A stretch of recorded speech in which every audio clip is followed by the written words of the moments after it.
ఒక శాంతమైన గ్రామంలో ఒక దయగల అమ్మాజీ నివసించేది. ఆమె తన తోటను ఎంతో ప్రేమతో సంరక్షించేది. ప్రతి ఉదయం పూలు మరియు కూరగాయల విత్తనాలు నాటేది. ఒకరోజు ఆమె చిన్న మనవడు కిరణ్ అడిగాడు, అమ్మా, మీరు ప్రతిరోజూ విత్తనాలు ఎందుకు నాటుతారు? అమ్మాజీ నవ్వుతూ చెప్పింది, కొన్ని విత్తనాలు త్వరగా పెరుగుతాయి, కొన్ని కొంచెం సమయం తీసుకుంటాయి, కానీ ఓపిక మరియు ప్రేమతో అవన్నీ అందంగా పుష్పించే అవకాశం కలిగి ఉంటాయి. కిరణ్ కూడా సహాయం చెయ్యాలని నిర్ణయించుకున్నాడు. ఇద్దరూ కలిసి చిన్న పుష్పాల విత్తనాలు చిన్న గిన్నెలో నాటారు.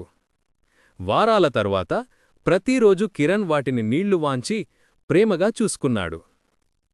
ఒకరోజు ఉదయాన్నే అద్భుతం జరిగింది. విత్తనాలు వృద్ధి చెందగా అందమైన పువ్వులు పూయడం ప్రారంభించాయి మరియు కొత్త కూరగాయలు కూడా పెద్దవిగా తయారయ్యాయి.